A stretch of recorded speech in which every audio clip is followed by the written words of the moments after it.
Bienvenido a un nuevo capítulo de Política Podcast. Ingenieros, abogados, más invitados, se las ingenian para responder dudas políticas. Otra producción de Mala Idea. Hola, hola amigos y amigas de País Lobo, Radio Mía, Despierta FM y Radio Viva. Soy Rocío Gambra y esto es un nuevo Política Podcast. Día martes 28 de mayo. Querido Héctor Maturana, ¿cómo estás tú? Bien, aquí con ganas de poder hoy día conversar contigo de muchos temas, desde la política pasando por lo cotidiano y algunos hechos delictuales que han asolado nuestro país las últimas semanas. Sí, es que hace rato no conversamos, Héctor, y Mm, ayer, bueno, nos encontramos en la feria el otro día, en la ruta de las ferias. Tempranito yo te correcto. dije, oye Héctor, ¿viste lo del bombero que tomaron detenido por el tema del incendio de Valparaíso junto con un funcionario de CONAF? Y tú me dijiste, ¿qué me dijiste? Y hay que ser súper duro con él, el máximo, si es culpable porque está en proceso, el máximo rigor de la ley, es lo que corresponde. Porque estas personas, oye, a ver, son responsables de la muerte de 137 personas o 136 personas, es un siniestro que provocado por ellos, según los que reveló la Fiscalía, y eso amerita la mayor sanción que tenga la legislación. No conozco las leyes, sí sé que son complejas y duras para estas materias, pero ojalá que sean muy duras, porque aquí no hubo compasión, es gente que fue realmente mala, desquiciados, enfermos. Pero falta que se genere el proceso. Pero según los antecedentes, apunta que son ellos los responsables absolutos de esta desgracia de hace un par de meses, que fue en Valparaíso, la quinta región, que costó Claro, la hay vida que a, ver. a esa persona. Hay que ver qué es lo que determina la justicia, pero Mm. con la información que nosotros hemos visto, por lo menos que yo he visto, es bastante terrorífico que hayan sido personas que se dedicaban a apagar incendios. Al parecer sería por un componente económico de parte de alguno de ellos, lo encuentro bien impresionante. Pero más allá de eso, lo que me llamó mucho la atención y me gustaría destacar fue la respuesta que tuvieron los directores o presidentes de las distintas instituciones, tanto de bomberos como de la CONAF, porque ayer me quedé escuchando en el noticiario de las 9, como el noticiario Prime, que estaba ahí respondiendo absolutamente todas las dudas el director de CONAF, y qué valiente y qué responsabilidad tiene frente a instituciones que están bien y con razones también catalogadas dentro de la comunidad, porque vinieron y dieron la cara finalmente con esto, en vez de haberse escondido como pasa en muchas otras instituciones que prefieren no dar respuesta, sino que enfrentaron el problema completamente y respondiendo las dudas que existían. Y eso lo encuentro muy, muy valorable. O sea, la respuesta es una sola, el rechazo absoluto y la condena por estos hechos a este bombero voluntario. En Chile los bomberos son voluntarios. Y otro día en Canal 13 apareció un par de días atrás Juan Carlos Fil, que es el presidente nacional de bomberos de Chile. Bomberos en Chile son cuenta contada voluntarios, están en todo Chile, de Arica a Punta Arenas. Son 57.500 bomberos y claro, al final el presidente fue súper enfático y drástico en su visión respecto a lo que pasó, presidente de bomberos. Claro, y como tú indicas, se ha dado la cara y es lo que corresponde es al final, las instituciones no son inmunes a personas que puedan tener otros intereses que sean torcidos mentalmente, porque esto es una enfermedad. O sea, fíjate lo que estamos hablando. Alguien que provoca un siniestro donde mueren 130 y tantas personas. El dolor, el daño. El tema económico siempre se ha dicho, se puede recuperar, pero la vida jamás. Entonces, estamos frente a personas que son que fueron de verdad, son condenables absolutamente. Y bomberos, como tú bien indicas, igual que CONAF, dio la cara. Es lo que corresponde. Aquí el dolor es de toda la institución, cuando alguien comete una falta de esa envergadura. Sí, igual habían algunas cosas que eran bien interesantes que comentaban ayer el director de CONAF, que ellos hacen unos estudios psicológicos y físicos de las distintas Mm, personas que postulan a mm. CONAF en particular. Y sí encontraban que habían algunas cosas que se podían mejorar, por ejemplo, que el bombero voluntario de 22 años había sido rechazado por la CONAF, pero no había sido entregada esta información a voluntarios propiamente tal, a bomberos me refiero. Entonces, no entregaron y no quiso señalar el director de CONAF si es que había sido por un tema psicológico físico, pero sí que debiera haber una mayor coordinación entre estas dos instituciones para efectivamente tratar de resguardarse y resguardar la vida de las personas.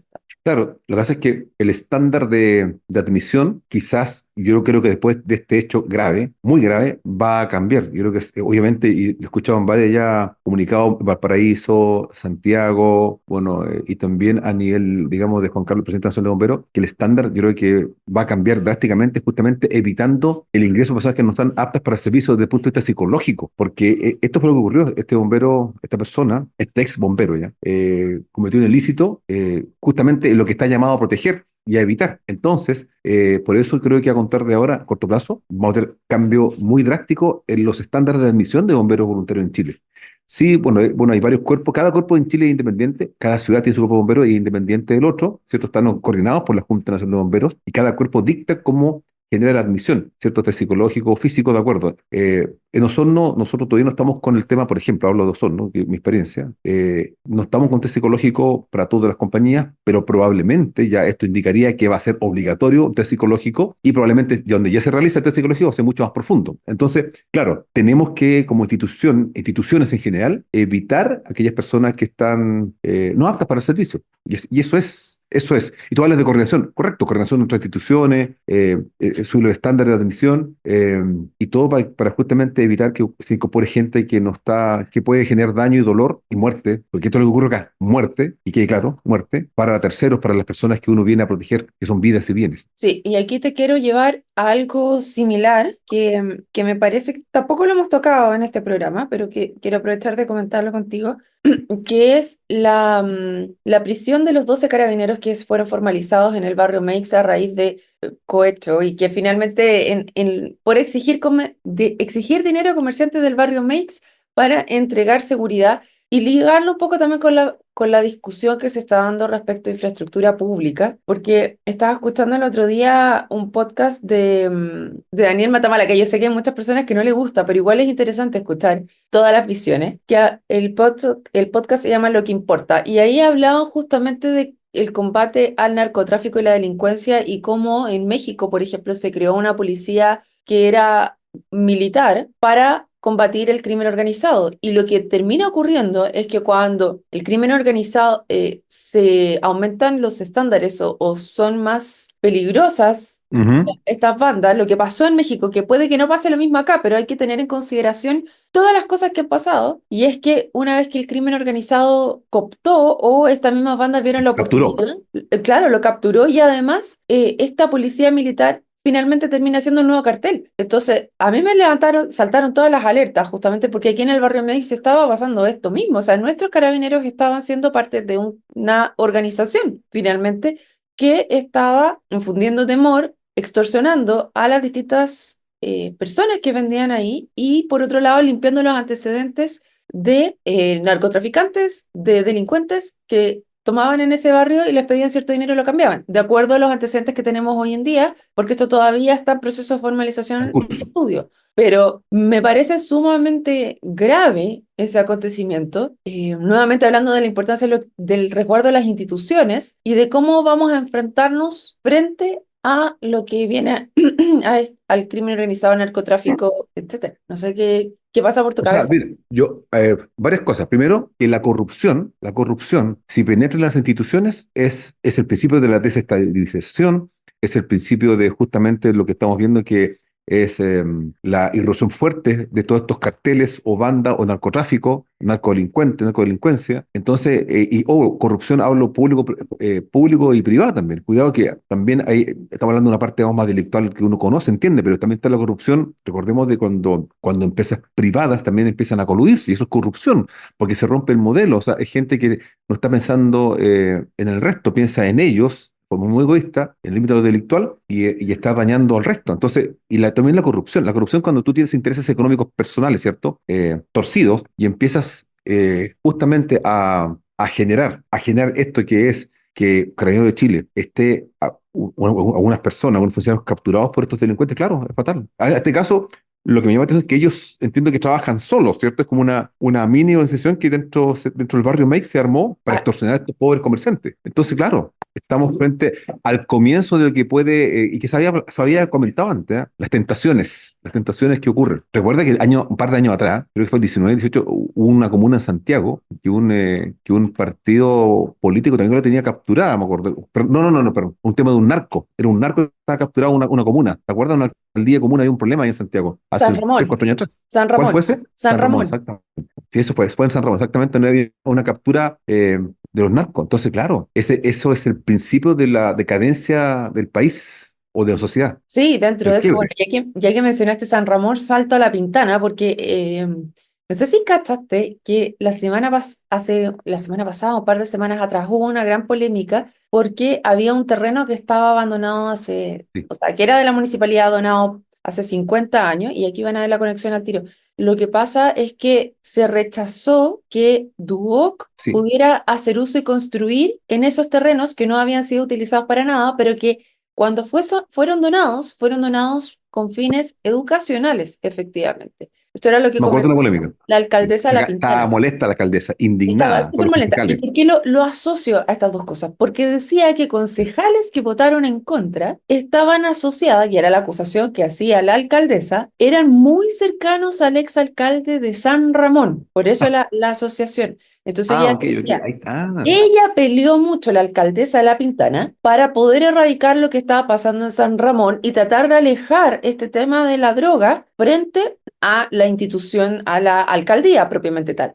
Entonces ella Claro. acusaba, y yo creo que eso pasó muy votado, que los concejales que estaban votando en su contra lo estaban haciendo una especie de revanchismo por lo que ella había hecho contra la otra municipalidad. Pero fíjate el revanchismo torpe, porque O es sea, contra si la así alcaldesa fuese, o porque era la contra los acusación de la vecinos. alcaldesa. No, claro, escuchando la versión de ella, si fuera ese revanchismo, qué torpeza, porque en vez de dañar a la alcaldesa, está dañando ¿a quién? A los estudiantes. Yo creo que ahí todos sabemos que la educación es el pasaporte para el desarrollo de una persona, ¿cierto? Es uno de los pasaportes importantes. Entonces, si tú le restas, porque en Santiago, bueno, cualquier comuna, es como no son no, instituciones de educación, están todas en el sector oriente de la ciudad de Osorno, no están en el sector poniente. Y O sea, Rahue en Osorno en La concentra Pintana no, 53% de la población. en La Pintana no hay.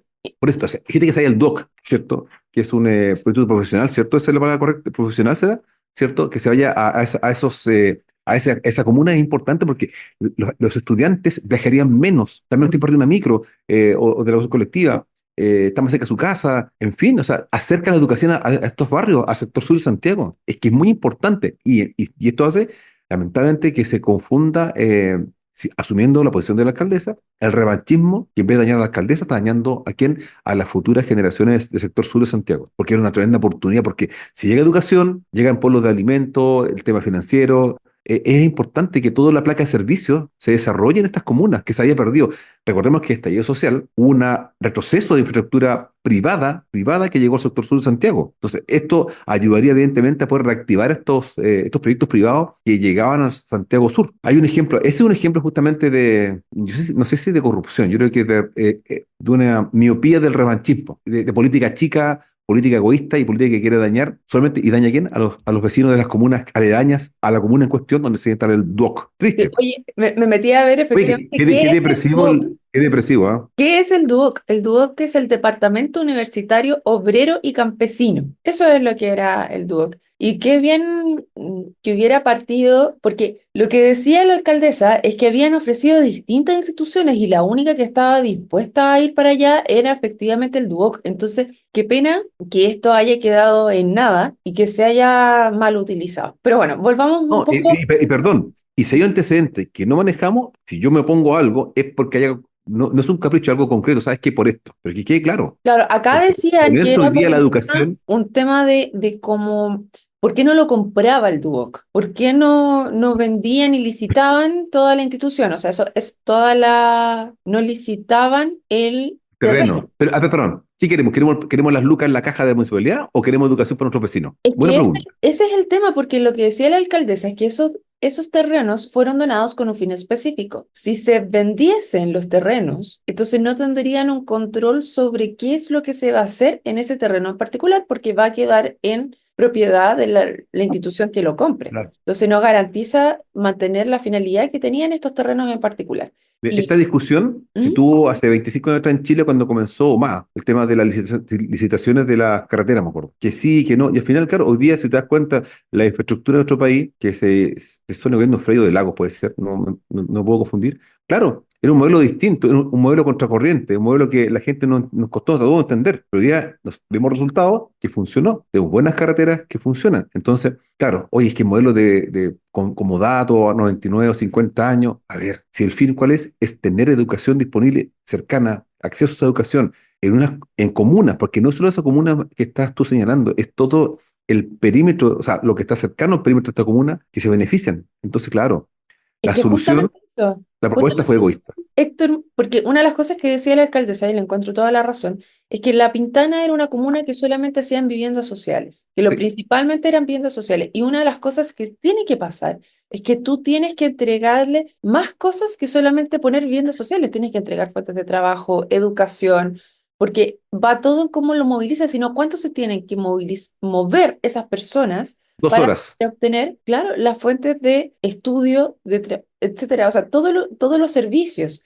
Y cuando tú empiezas a cambiar el perfil, cuando te atreves a soñar un poco más allá y a invertir dentro de una comuna como estaba haciendo ella, no entiendo en la cabeza de quién puede caber oponerse a algo así, realmente. Porque decían, hágalo la municipalidad, pero la municipalidad no tiene los fondos para poder construir ni hacerse cargo de todo lo Perdón. que está pasando, todo lo que significa eso. O sea, ya vemos acá nosotros no cómo está la escoba para construir un puro colegio, o sea, ni siquiera construirlo, arreglarlo. Imagínate lo que es llevar esa tremenda obra y después Van a operar. pasar 5 años, 6 años, 7 años. No es la labor de una municipalidad, pero No, sí, y no. ahí es donde muchos dicen, bueno, no es la labor de la municipalidad hablar con el privado, pero si tú quieres generar cambios dentro de un municipio, tú puedes hacer alianzas público-privadas que te El rol permitan de la mejorar la municipalidad comuna. es mejorar justamente el bienestar de tus vecinos. Discutamos el camino, pero el objetivo es uno solo, mejorar el bienestar de tus vecinos, en todos los ámbitos vinculados al bienestar, educación, salud, etcétera.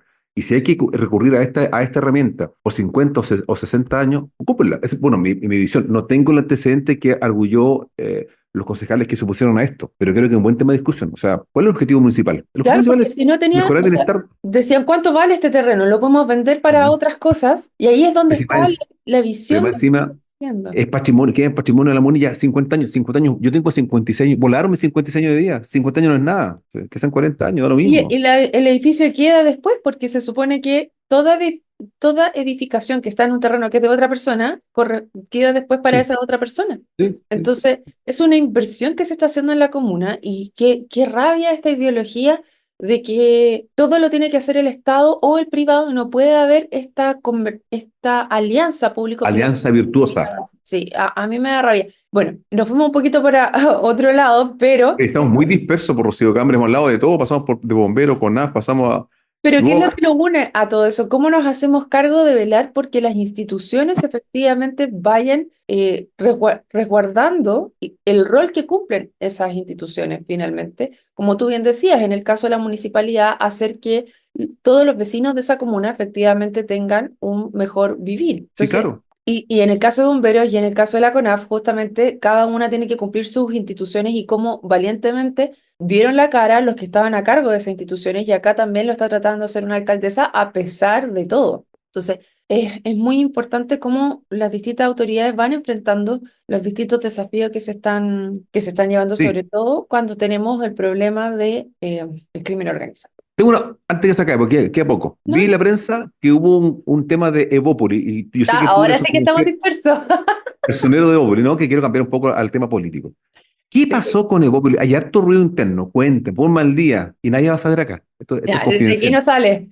Oye, De aquí no todo lo sale. que pasa se filtra en la tercera. No sé, nosotros nos llama la atención que este fin de semana yo creo de esas noticias que a nadie le importan, como el club de golf, que yo decía, ¿por qué está saliendo esto en la tercera y en Mercurio? Y en realidad era como total y completamente irrelevante. Bueno, para los que saben, yo soy militante del partido, soy consejera general de Opoli y tuvimos consejo general el día de ayer. ¿Para qué? Porque se votaba el Tribunal Supremo, por un lado, y por otro lado había una propuesta de modificación de cuándo se escogía la directiva del partido, que por un lado Ujú. era adelantar la elección el 4 para agosto y por otra parte atrasar la elección que era para el 14 de diciembre. ¿Por qué?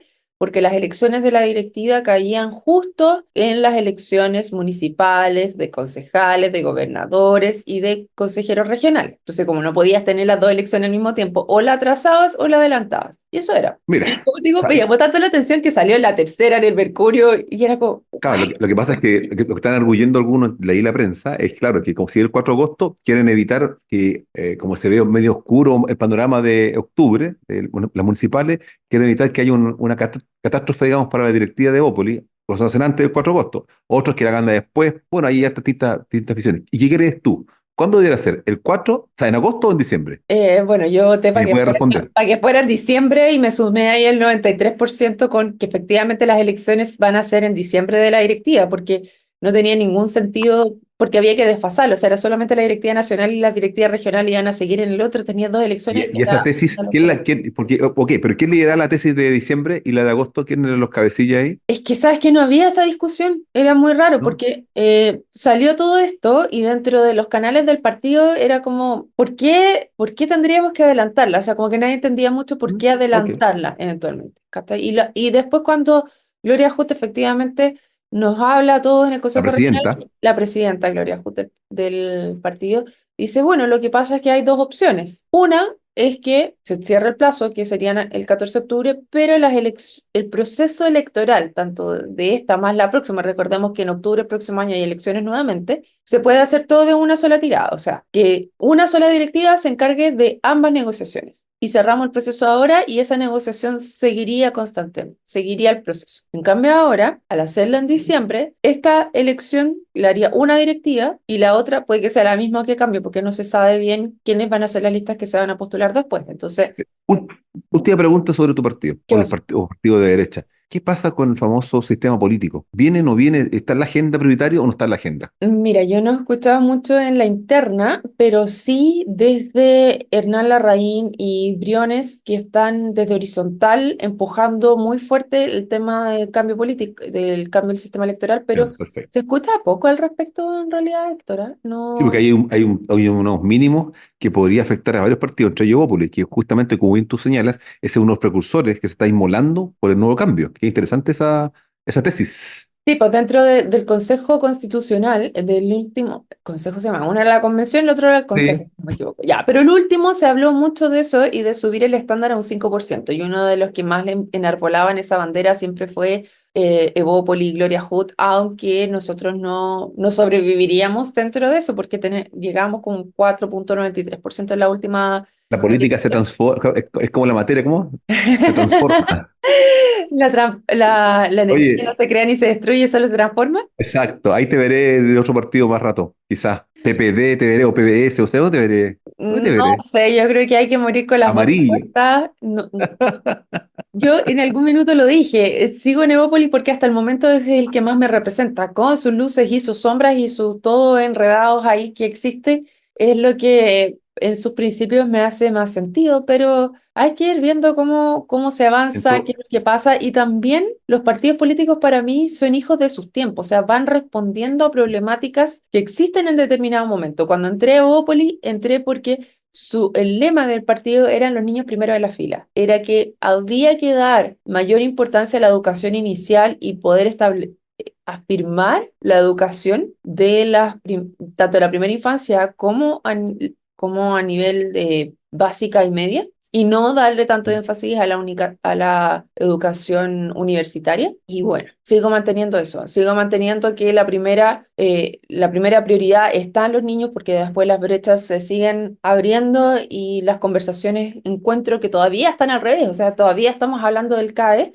y no estamos hablando de cómo fortalecer esa otra educación, y eso se mantiene dentro del partido donde estoy, así que lo que sí sé es que un amigo tuyo, que se llama Rodrigo Galilea, te está esperando. un amigo mío, si se va amigo tuyo, Te está me esperando están esperando ansioso. Renovación Nacional.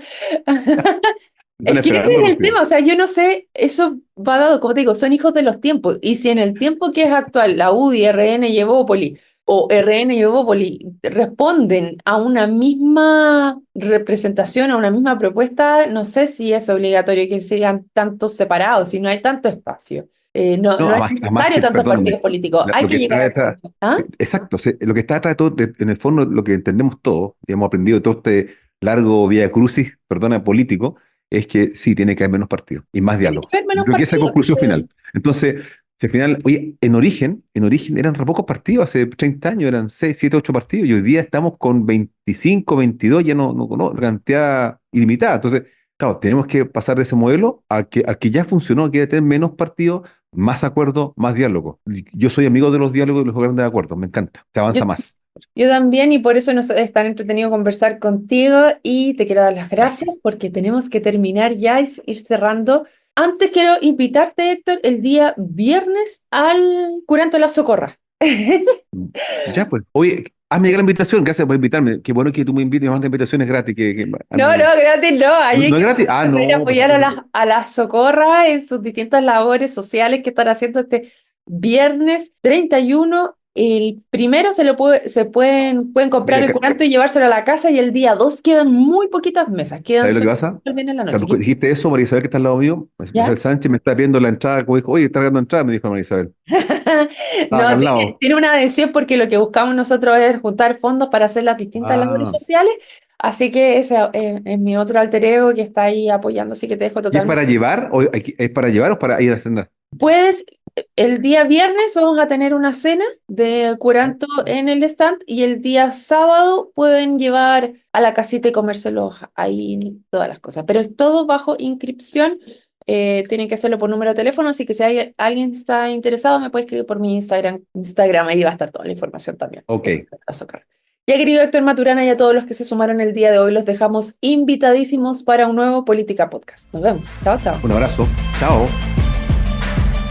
Llegamos al final de un nuevo capítulo de Política Podcast, donde ingenieros y abogados, más invitados, se las ingenian para responder dudas políticas. Nos puedes encontrar en Spotify, Google Podcast, iTunes o donde escuches podcast. Por supuesto, también en nuestro sitio web, sección podcast.